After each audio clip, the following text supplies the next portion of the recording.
At this point in our binding series, we have attached our double fold binding to one side of our quilt, and we are ready to flip it and attach it to the other side.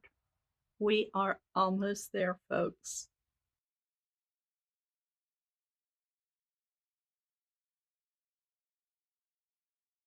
I have my ends joined together. I've snipped off all my thread tails, taken out my pins, and I'm ready to roll my binding to the front of my quilt. I'm going to start by setting my seams. I'll go all the way around, setting those seams.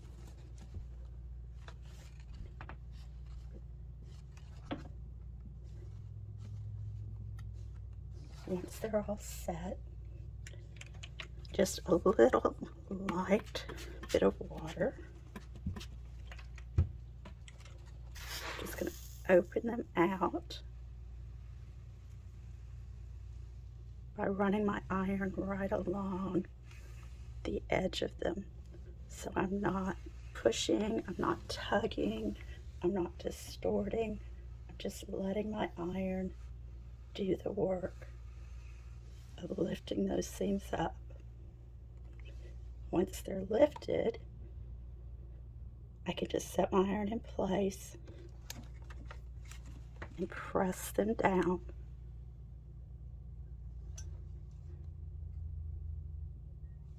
Without creating any distortion in my binding. I'm going to do that all the way around. Once I have my back side laying flat, you can tell that you can see where those miters are going to fall. I haven't pulled out. I've just pressed and pressed without tugging on that. So my miters have automatically fallen into place. I'm going to turn it over, and I'm just going to flip those mitered corners up, and the points of my quilt down. When you look on the back, you can see just what those miters look like.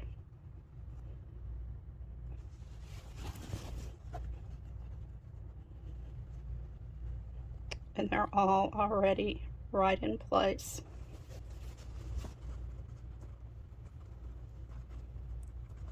Pretty as can be.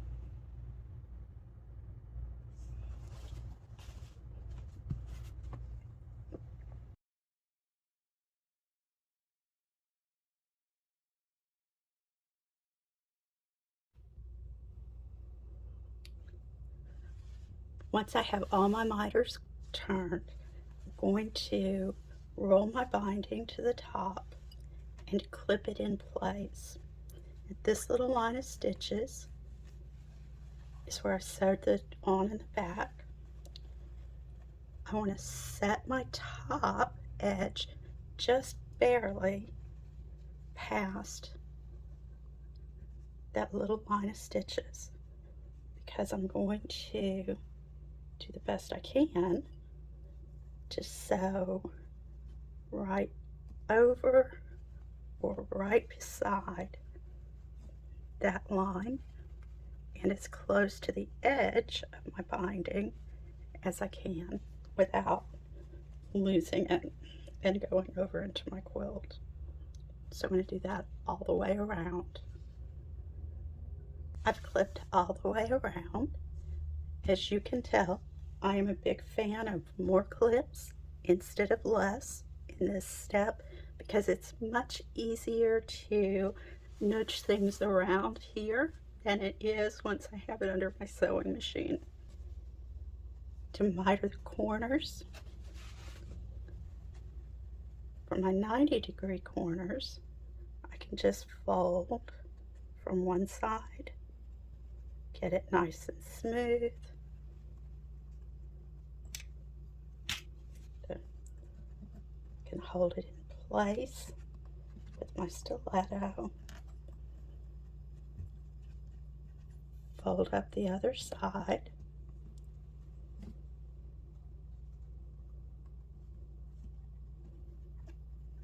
And if I don't stab myself, slip a pin in. I'm going to have a beautiful mitered corner on the top. This will do 90 degrees again.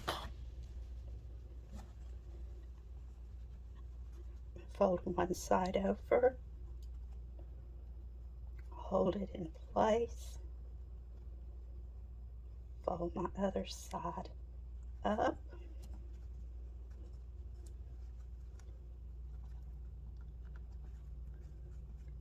nudge it in place right where I want it.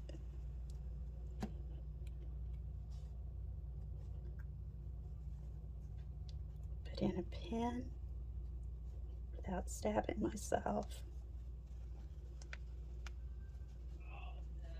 And my next miter is right in place. Your ones that are more than 90 degrees, similar. I'm going to bring one side over, and then I'm just going to play with that other side and its angle until I have a nice miter.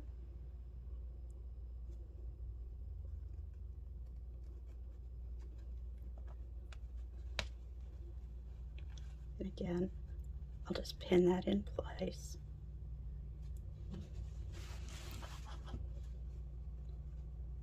Once more, for a corner that's over 90 degrees, I'm going to bring one side in, bring the other side over, and just nudge it around till I have a nice miter where my ends are joined. Okay. When I'm going to sew the other side, that one just fell right in place without any help at all.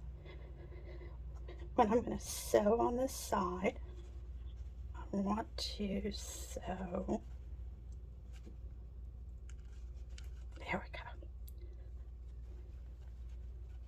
just along this edge. And we're ready to do that now.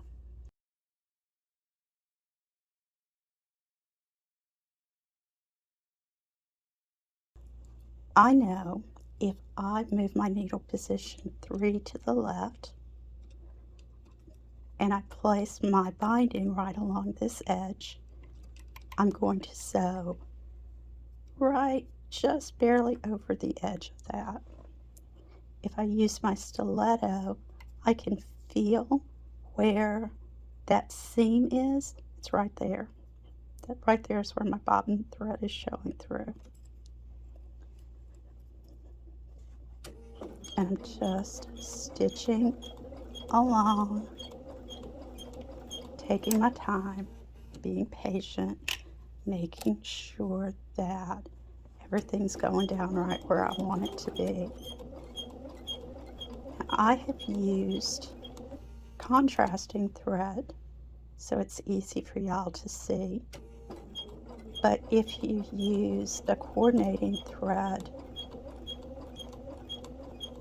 especially on in your bobbin, anywhere that you're off will just disappear into your quilt.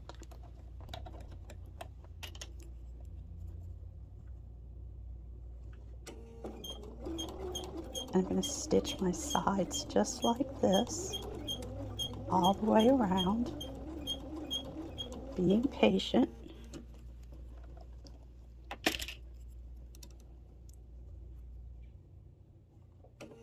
and using my stiletto to help me stay right on track.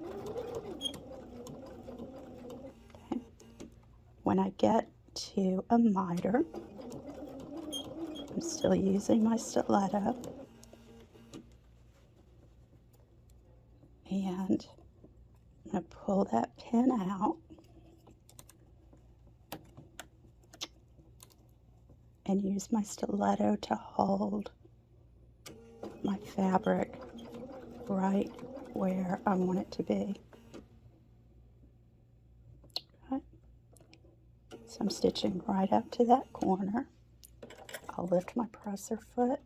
You may want to put a couple of securing stitches on that corner. You may not. So I lift my foot, turn my piece,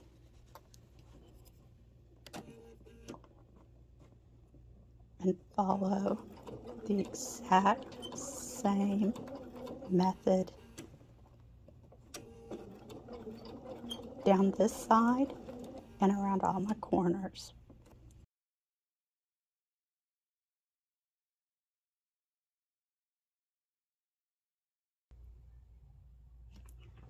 Here's our quilt with double fold binding.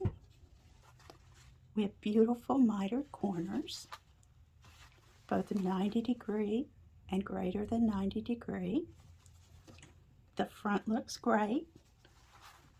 The back doesn't look too bad at all. I'm okay with that. I hope you enjoyed yourself today. Thank you very much for spending time with me, and I hope to see you again soon. Bye.